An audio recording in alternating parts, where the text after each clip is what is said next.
Vamos a hablar de proyectos y medidas de mitigación frente al cambio climático. Recording in progress. Se van a presentar 4 trabajos. La idea es que cada uno tenga 15 minutos para exponer. Lo vamos a hacer las exposiciones de corrido y vamos a guardar todas las preguntas para el final. Así que lo que les pedimos es que a medida que vayan teniendo dudas, preguntas o comentarios, los vayan anotando, que vamos a tener al final un rato para discutir.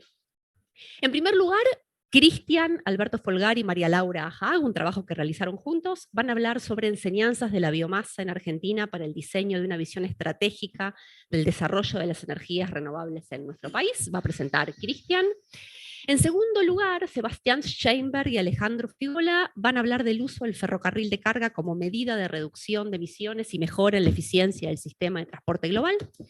En tercer lugar, Gabriel Michelena va a hablar sobre el impacto de un arancel al carbono en la Unión Europea, sobre las exportaciones de la Argentina. Y por último, María Laura Ojeda va a presentar un trabajo que hizo junto con María Priscila Ramos, Carlos Romero, Omar Chisari y Martín Jaquet, titulado Paquetes de mitigación de cambio climático para Argentina, una evaluación bajo equilibrio general computado. Entonces empezamos con la presentación de Cristian, Enseñanzas de la biomasa en Argentina para el diseño de una visión de las energías renovables en nuestro país. Camila va a estar mostrando un cartelito cuando falten 5 minutos y cuando falte 1 minuto.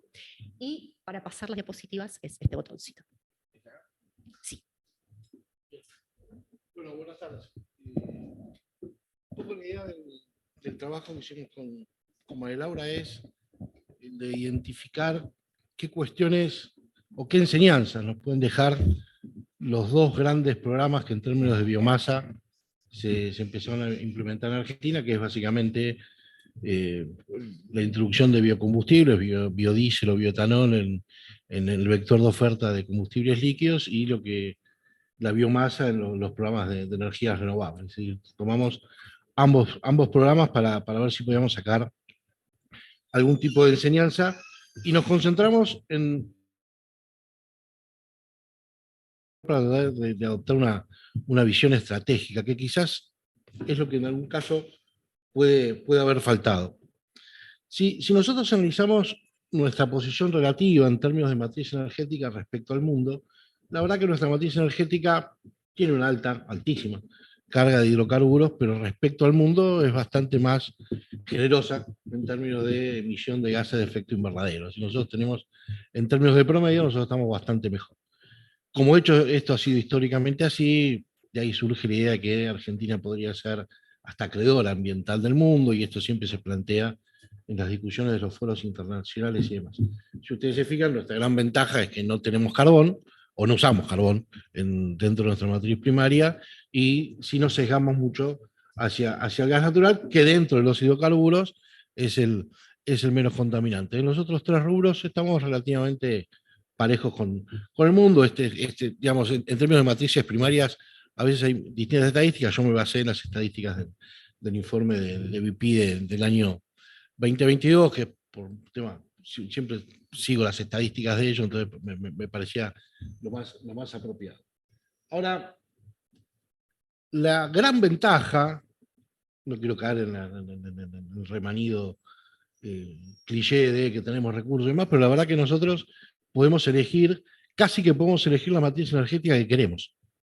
Porque si nosotros quisiéramos seguir sesgando nuestra matriz en términos de hidrocarburos, tenemos los hidrocarburos no convencionales al alcance de la mano. Eso no significa que sea una buena idea hacerlo, pero tenemos la posibilidad de hacerlo si quisiéramos hacerlo. Podemos convertirnos en fuertes exportadores de gas natural, si se dieran las condiciones, y quizás no con eso cambiar nuestra matriz energética, para ayudar al mundo a cambiar la matriz energética. Mientras nosotros estamos hablando, hay un montón de países, China e India a la cabeza, que todavía siguen con agresivos planes para inaugurar plantas de carbón. Digamos, si nosotros pudiéramos introducirnos en términos de GNL al mundo, no solo lo tendríamos que ver como qué pasa con nuestra matriz energética, sino particularmente algo que me parece que nosotros a veces subvaloramos, cómo nosotros podemos ayudar a los otros países a cambiar su matriz energética. Si finalmente el planeta es uno solo, y siendo que nosotros encima somos acreedores ambientales, esta palabra acreedor ambiental es algo que inventamos nosotros, no existe tal cosa como acreedor ambiental y nadie nos va a pagar un cheque, por lo menos por ahora, por lo menos eso puede reforzar nuestra posición en muchos ámbitos. Nosotros, si queremos, podemos desarrollar plantas hidroeléctricas grandes, más allá de todos los desafíos ambientales que ello tiene. Tenemos la posibilidad de hacer alguna que otra binacional con Brasil. De hecho, hace mucho que se viene trabajando en Garaví, sin mayores avances de momento. Tenemos plantas hidroeléctricas grandes que podemos desarrollar internamente. Quizás a uno a la mente le viene Chigüíos. Se están construyendo 2 plantas bastante polémicas, por cierto, en el sur, no por el hecho que sean hidroeléctricas, sino porque a lo mejor no eran las más eficientes para hacer. Y ahí también, de vuelta, aparece un problema de visión estratégica. ¿Por qué esas 2 y por qué no otras? Digamos, ¿cuál fue la razón distinto que la presidenta era de esa provincia para que se hagan las hidroeléctricas en esa provincia? En términos de carbón, directamente saquémoslo, más allá que nosotros podríamos tener alguna posición de carbón, porque la verdad que hoy pensar el carbón como un recurso, hoy el mundo está yendo teóricamente en primera instancia a reemplazar carbón, con lo cual podríamos definitivamente sacarlo, y en materia de lo que llamamos... Está implementando actualmente ya no es algo, digamos, no es un ejercicio contrafáctico, sino que en los hechos la Unión Europea ya está implementando, digamos, ya dio los primeros pasos para implementar un esquema que va a grabar de acá al 2026, digamos, va a estar en una etapa preliminar, pero va a comenzar ya a funcionar de manera plena en 2026 y va a grabar las importaciones, ¿está bien?, de países, de terceros países que no tengan actualmente un esquema de carbon pricing, ¿está bien?, de impuesto al carbono. Entonces, esos países van a tener que pagar para, digamos, ingresar los productos en la Unión Europea un arancel adicional que va a estar asociado, obviamente, a las emisiones que genere ese producto. Como les decía, este esquema ya empieza a funcionar a finales de este año.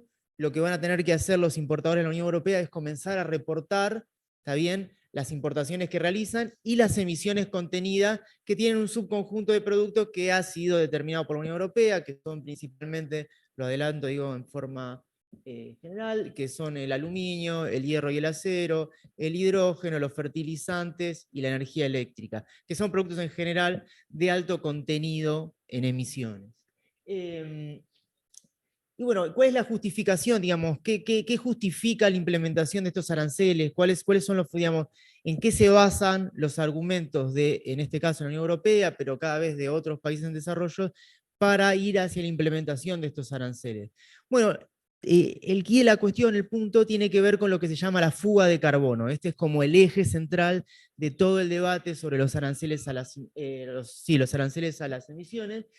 La idea de la fuga de carbono es, digo, para plantearlo en forma bastante simple, tiene una dimensión que tiene que ver, que es más bien estática, que tiene que ver con que si la Unión Europea impone en su territorio un esquema de carbon pricing que afecta negativamente a sus productores porque les incrementa los costos, porque, digamos, tienen que pagar un precio más alto por la energía eléctrica, porque tienen que pagar un precio más alto por los combustibles fósiles que consumen, etcétera, etcétera, eso lo que le genera es una pérdida de competitividad, ¿no?, frente a terceros mercados que no tienen ningún esquema, y efectivamente para los consumidores puede resultar más barato, está bien, importar, traer esos productos afuera, que comprarlo a los productores europeos.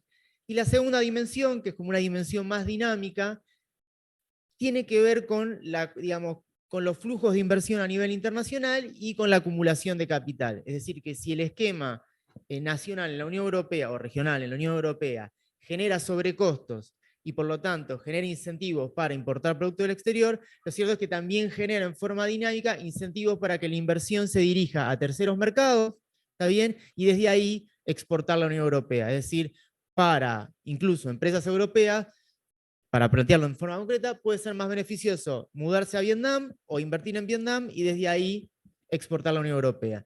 Entonces, de alguna manera, para evitar este efecto de fuga de carbono, es que la Unión Europea, que es una región líder en la implementación de políticas de mitigación del cambio climático, decide desarrollar, desplegar e imponer este esquema. Bien, ¿cuál es la idea? Digo, ¿cómo se inserta el trabajo que presento hoy en la literatura? Bueno, como pueden ver, este es un grafiquito, así paso muy rápido, de revista, que muestra la cantidad de publicaciones que hay sobre el tema, específicamente sobre la evaluación de impacto con modelos, ¿está bien?, de este esquema que está implementando la Unión Europea actualmente, y muestra como hay un pico en 2012, después empieza a caer un poquito, y ahí vuelve a saltar sobre lo último, Y tiene que ver con que, bueno, esto decía, como pasó, digamos, el esquema de una etapa de estudio a una etapa de implementación, volvió a haber un interés renovado. ¿Cuál es cómo se introduce el trabajo este? ¿Qué es lo novedoso de este trabajo? Bueno, es que gran parte de los trabajos son trabajos que están realizados sobre el impacto global, más que nada, no ponen el foco en países en particular, y hay muy pocos trabajos sobre los impactos de este tipo de esquemas sobre países en desarrollo como la Argentina. No hay muchos trabajos. Esa es por ahí la principal contribución de este estudio. Bien, voy a ir para adelante para después ir para atrás. ¿Cuál es el enfoque metodológico? De vuelta, acá voy a tratar de utilizar mi tiempo más sabiamente en los resultados, en la motivación de los resultados, no tanto en la matemática. Es un modelo de equilibrio general bastante estándar, digamos, para aquellos que hacen equilibrio general, es un modelo estándar a la IPFRI, está bien que es ese trabajo benchmark del año 2002, y lo que incluye de forma más novedosa para ahí es un bloque de, digamos, un bloque que modeliza en forma bastante detallada la demanda de insumos de las actividades y especialmente, digamos, la demanda de productos energéticos, como es, bueno, los combustibles fósiles, carbón, petróleo, gas, energía eléctrica, etcétera, etcétera. Y la matriz de contabilidad social que alimenta el modelo es una matriz de contabilidad social, digamos, construida por mí, específicamente para este trabajo, digamos, y que se realizó en base a los nuevos cuadros de oferta y utilización que empezó a publicar el INDEC a partir del año pasado, y que ahora sí permiten poder ir construyendo matrices sin realizar tantos supuestos. O sea, al menos da lugar a la generación de nuevas matrices, sin tener que hacer muchísimos supuestos, sin generar muchos vacíos como en el pasado, y las emisiones, que es, digamos, la matriz de emisiones, que es un elemento... Un trabajo relacionado con el uso del ferrocarril de carga como medida de reducción de emisiones y mejora en la eficiencia del sistema de transporte global. Ah, me das el...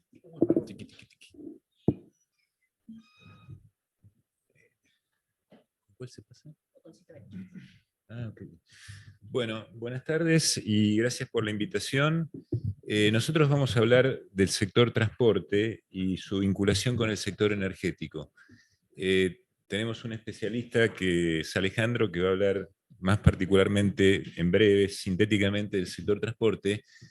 Y bueno, gracias al orden que pusieron en la reunión, Cristian me ahorró unas cuantas acotaciones, unas cuantas referencias, pero básicamente lo que quería señalar es que, digamos, mencionar la dotación de recursos que tiene nuestra matriz energética, sesgada al gas y al petróleo, y la matriz de transporte, que también tiene un alto componente de hidrocarburos en el consumo. ¿Y cuál es la relación relevante acá del sector del transporte? Que el transporte básicamente representa entre un 22 y un 30% del consumo energético. Entonces, básicamente, ese coeficiente también se refleja en una generación de emisiones de CO2 relevante, superior al 15%. Entonces, si nosotros pensamos en los objetivos de las Naciones Unidas para el 2030, uno de esos objetivos era alcanzar una matriz energética asequible, segura, sostenible y moderna, con énfasis en los niveles de eficiencia energética. Entonces, bueno, un poquito lo que pensamos es cualquier escenario de crecimiento económico, que es de lo que vamos a hablar y lo que queremos hablar, va a implicar un mayor nivel de transporte. Hay una relación evidente, sobre todo entre el transporte de carga y el crecimiento de la actividad económica. Entonces, la pregunta es, ¿cómo hacer eficiente ese transporte en términos del consumo de energía? Y entonces acá, lo primero que deducimos o que pensamos es que si comparamos, digamos, la capacidad de transporte de carga con los respectivos consumos energéticos de los distintos medios de transporte, se confirma una intuición, y que es que el ferrocarril consume menos energía que el sector carretero, en términos de una variable que utilizamos mucho para referenciar al sector del transporte de mercancías, que es la tonelada kilómetro. esa era nuestra intuición con la que arrancamos el proyecto, y básicamente podemos decir de alguna manera que el indicador de intensidad energética en términos de kilogramos equivalentes de petróleo por X tonelada kilómetro es una buena referencia para ver si esa intuición es válida. Y acá lo que tenemos es que básicamente el ferrocarril consume 1/3 en términos de tonelada kilómetro, ¿sí?, respecto del transporte carretero. También tenemos que el sector fluvial es mucho más eficiente, pero por la representatividad nosotros nos vamos a sesgar este análisis en el tema del ferrocarril. Acá lo que está detrás de este análisis, por supuesto, son supuestos de capacidades de carga del ferrocarril. Obviamente, cuanto mayor capacidad de transporte tenga el ferrocarril, más beneficiosa va a ser esa relación. Esto tiene que tener en cuenta cuál es la capacidad del sector carretero. Entonces, bueno, hay una serie de supuestos que tienen que ver con los estándares que tiene Argentina del transporte carretero y el transporte por ferrocarril. Básicamente la idea de que estamos pensando en una formación que tiene X cantidad de vagones que transportan el orden de las 900 toneladas, que hace un recorrido de ida completo y de vuelta vacío. Podemos cambiar el supuesto y vamos a cambiar esta imagen, ¿no?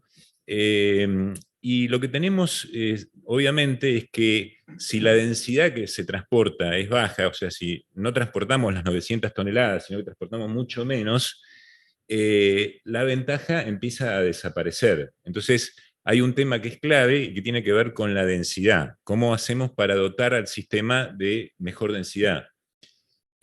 También es cierto que la inversión unitaria en términos absolutos es mayor en el caso del tren. O sea, una locomotora vale mucho más que un camión, pero la capacidad de transporte es muy superior.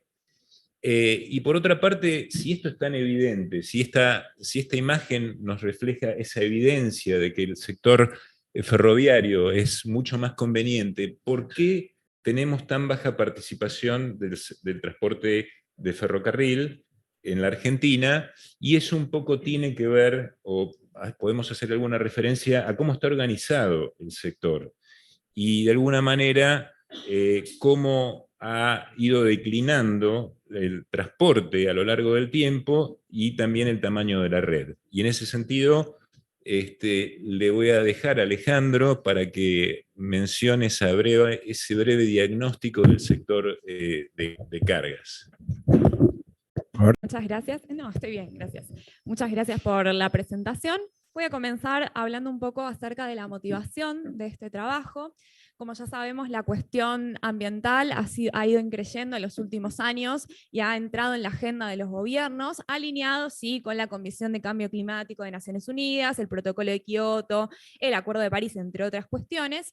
Y por esta razón, los gobiernos han iniciado hace ya años la implementación de distintas políticas que tienen el objetivo de tomar medidas hacia la mitigación de producción de gases de efecto invernadero y distintas políticas ambientales.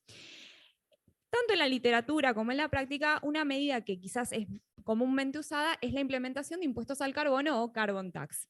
Ahora, este tipo de políticas, si uno lo piensa en un contexto de una economía de América Latina, muchas veces puede resultar demasiado costosa y poco efectiva en economías que tienen restricciones estructurales como por ejemplo pobreza, desigualdad, inestabilidad macroeconómica.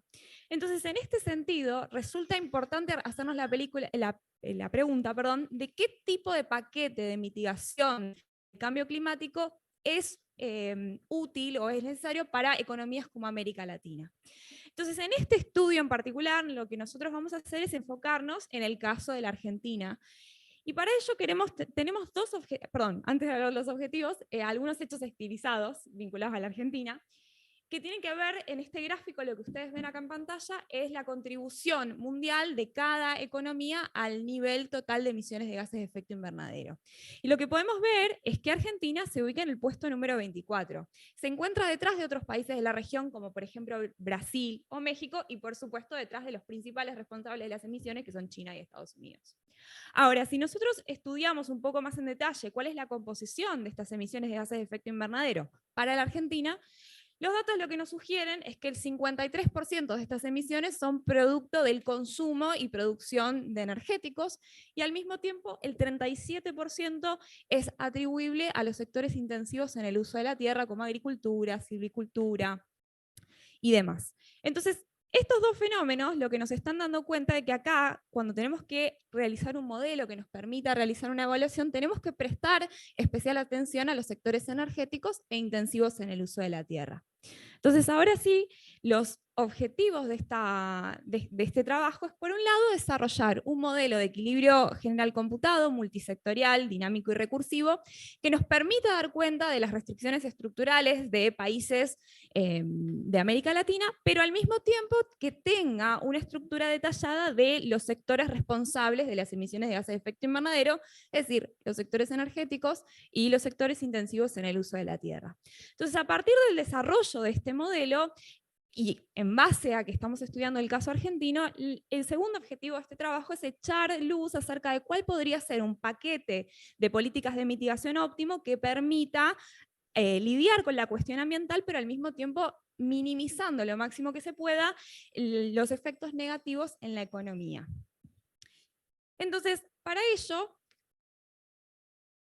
a ver, ahí va, hemos realizado una revisión de la literatura bajo la idea de poder modelizar el sector energético y el uso de la tierra, y lo que hemos encontrado en una serie de trabajos, que acá tenemos algunos ejemplos, es que el paquete energético se incorpora a la función de producción de los distintos sectores junto con el paquete de valor agregado. Y al mismo tiempo, en un segundo nivel de modelado, este paquete energético se va a distinguir según los tipos de energía que se trate.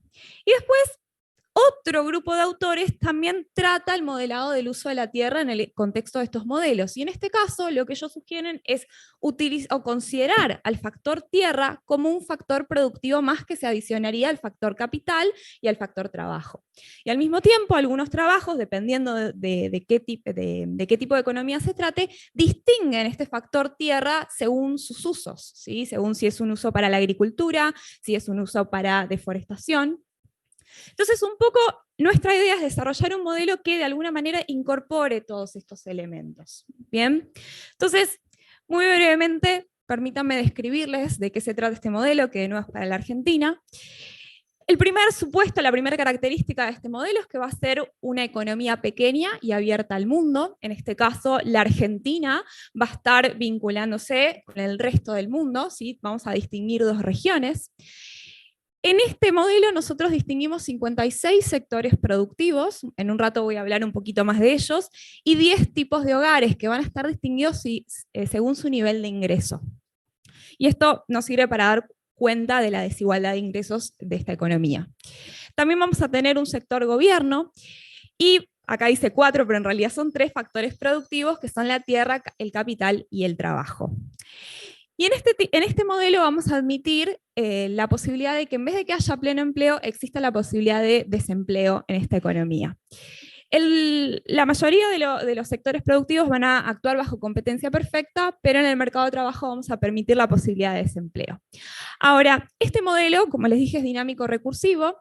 El año base de calibración es el año 2017, pero este modelo se corre a 2030.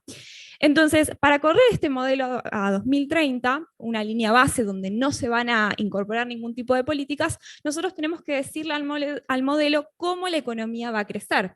Y en particular, nosotros vamos a identificar 3 maneras. La primera tiene que ver con un crecimiento en la productividad total de los factores, y en este caso vamos a asumir una tasa del 1,5%. La segunda tiene que ver con la acumulación del capital. Entonces, para